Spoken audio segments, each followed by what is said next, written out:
All right, today in the 49ers locker room, Deebo Samuel and Christian McCaffrey both shooting hoops. Good signs there for the 49ers. Speaking of good signs, Ricky Pearsall talked about some of the many signs that he received after he was shot in the chest on August 31st. One of them today was that he said that the ICU room number at San Francisco General Hospital that he was wheeled into right after he was shot was number 14. That is the same number that Ricky Pearsall wears on his jersey. Here's the interview with Ricky Pearsall, followed by interviews in the locker room with Nick Bosa. No, not really. Prior to the game, they were trying to give me some reps. I don't think they were planning on me, having the role that I ended up having after BA went down, and obviously Debo was sick a little bit. But I was working 2 receiver positions. So. Ricky, you said after the game you were ready to play again. The next morning, were you like, I don't know? Yeah, maybe I spoke too soon. The next day I felt a little sore. Yeah, I had a little neck soreness. That was really all I was feeling, but probably just because I haven't received contact or any kind of type of punishment since. So. Ricky, with so many of the injuries, how do you look at the opportunity, not only for yourself, but the other rookies who are coming in and trying to hopefully contribute? Yeah, for sure. There's definitely a lot of opportunity for us. It obviously sucks seeing, a guy like BA go down, one of our, our leaders on the team, big playmakers, and, one of my close buddies, that I've known for a really long time. So it hurt my heart to see him go down, but that's kind of what comes along with football, and so now we got a lot of rookies that need to step up, including myself. So, very excited to do that. What's the energy and excitement knowing Sunday Night Football, you're going to be playing a lot more? Yeah, I'm excited for today, you know what I mean? Like, I'm excited for anything, I'm excited for practice today, all the meetings, so, that excitement doesn't change for the games. I just go in there and I'm playing football at the end of the day, same sport I've been playing since I was 6 years old, but with this role coming up right now, yeah, I'm definitely looking forward to that, having more opportunities, Besides everything that you went through, you sat back and watched as a really good rookie class was putting together a lot of stuff. How eager were you to kind of put your hat in there and join the mix? Yeah, I think Malik actually came up to me and said it like perfectly. They just being the cherry on top of everything. I think, ever since we got drafted and seeing the guys, that we picked up, it was, I knew we had a strong class. And then only expanded on that when we were going through OTAs and then through practices, and I got to see everybody perform, from the sideline, unfortunately, but still got to see all the talent that this rookie class has, so I'm excited to add to it. 48 snaps in this game. When you went back and looked at those 48 snaps, what did you see? I saw a lot of room for improvement, man. Obviously, being out of training camp and then for this period of time in the season, there's a lot of opportunity for me to get better. And I just got to go back and do that. Just grind, do what I normally do. Work hard and take one play at a time. What does this offense lose with Ayuk out? Just an explosive playmaker, man, and just another voice in the receiver room for us, a leader. Really everything, man. He's a key part to this team, and it was just unfortunate to see him go down. But like we were saying earlier, we got some rookie guys that also have that talent to them, that can come up and step up. So. What's the challenge playing that X position in particular, being on the ball against NFL cornerbacks? Like just specifically? Yeah, what's tough about that one position in particular? Yeah, I feel like maybe you get a little bit more of like one-on-one matchups being backside, but other than that, you're a receiver in the league. There's always going to be that competitiveness over there and being one-on-one man coverage. But I don't think it's anything too different. Everybody in the room, we're great receivers, have a lot of tools in the toolbox, so it'll be good. Ricky, how was the speed of the game when you were playing in the NFL? How long did it take you to adjust, and do you feel like you did adjust or were able to adjust to the speed of the NFL? Yeah, no, for sure. I think it was a little bit faster, but at the end of the day, for me, it was just football. I was going out there and playing my game. I know I belong out there, so just telling myself that over and over again, going out there and making plays, do what I normally do. Ricky, this is your first go around. What do you notice about the leadership group? And obviously it's 3 and 4. There's a lot of outside noise, but how do you notice the captains kind of stabilizing things and moving you guys forward? Yeah, for sure. I think that's like super important. Is our leadership group right now. We got a lot of good leaders on this team, man. A lot of big playmakers. So being a young guy, rookie, seeing that and just feeding off that energy. I think that's what it is an energy I can feed off and all the other guys can. So obviously they rallied us up a little bit after that loss, but we're ready to attack the next game. You said you noticed that this rookie class is particularly strong. Is there anything you can put your finger on or prep-wise that your group is doing that's making you all ready for the moment?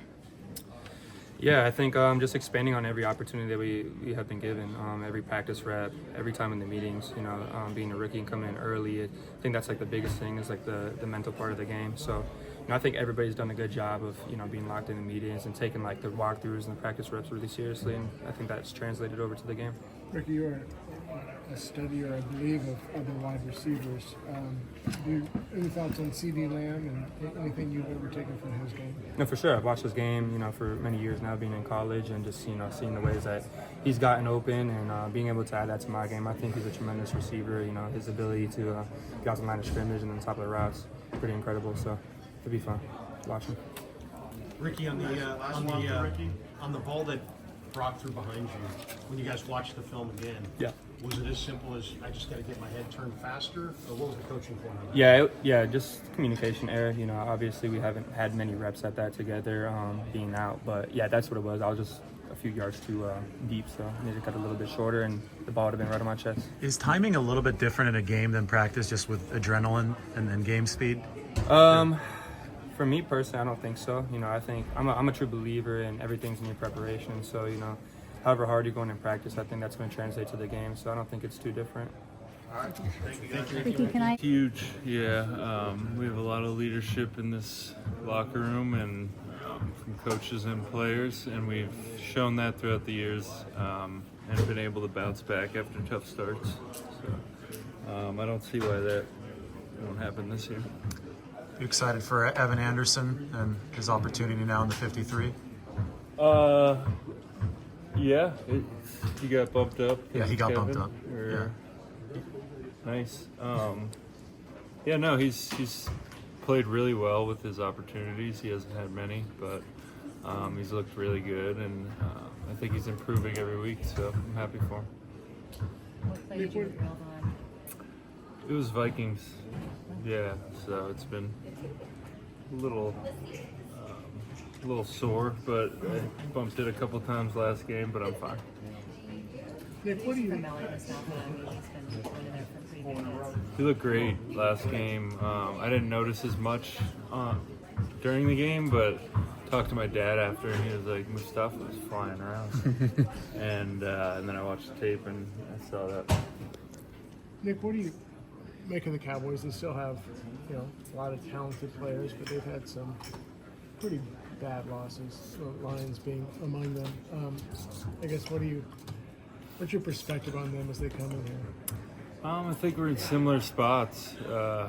Two teams that need to right the ship and get on a better trajectory for them. They're coming off the bye. We're heading into it after this.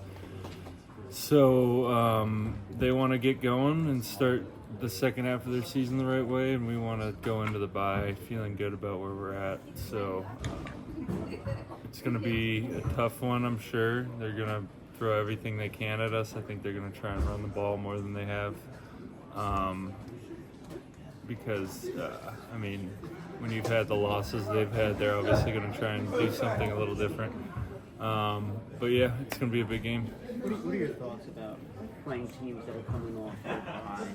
Can you tell when a team is coming off its bye and that they have new plays or they're fresher or anything like that? I wouldn't say that. I think the Chiefs came off their bye, but they always have some pretty good schemed up stuff. So, but yeah, I don't know. It's hard to say exactly because we're all trying to play as hard as we can for 3 hours. But you definitely have a little more juice coming off the bye usually. How have you grown in appreciation of the Niners-Cowboys rivalry since your rookie year to now? It's been good for us. We've won, I think, all of them, right? So yeah, it's been good for us. Thanks, Nick. Appreciate you, man. I'm not into moral victories, unfortunately. If you can't play good enough to win the game, then unfortunately it wasn't good enough. Defensively, we did some nice things, but we got to be better in the red zone for sure. Run game late in the game, and we got to play good enough to win.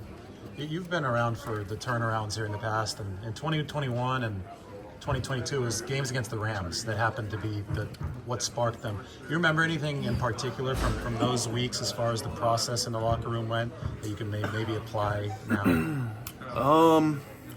Man, it's been a long journey, boy. It's hard to even think back that short of a time, but what's interesting right now, and what I think about is, it's good to look back and kind of reference those sort of things, but every year is different. Every situation is unique, and I think about what our team needs right now, and that's what the process of going through it right now is, and trying to figure that out. But it's not these grandiose fixes, that people probably think is going on, kumbayas or whatever you want to call it. It's just, small differences that make the biggest, small changes that make the biggest difference.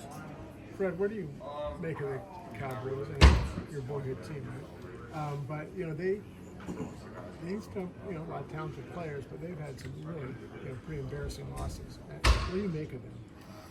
Yeah, I mean, they're still dangerous regardless of that. I think because of who they got. You talk about CeeDee Lamb being one of the top receivers in this league. I do have a lot of respect for Dak, even though those battles in the past, we've gotten the best of him. I think he is one of the top quarterbacks in this league. I know they want to get their run game back going. Haven't had success there, but they're going to want to get that back going. Obviously off self-scout this week, I'm sure that's how they kind of move as a team. And their defense has playmakers on that side as well that can hurt you. So it doesn't matter what kind of season either of us have had. We kind of understand the battle that Cowboys 49ers always is, especially a primetime Sunday night game. Everything's at stake, and we got to make sure we play like it. Does it help playing the Cowboys that you guys can kind of learn what happened last week and kind of look ahead and move forward? Does it help playing the Cowboys because of the history and the rivalry? Yeah, I mean, I would hope that we'd come out and play just as hard if it was some other team. I enjoy playing the Cowboys. I think it is a fun rivalry. So I'm excited to play Sunday night.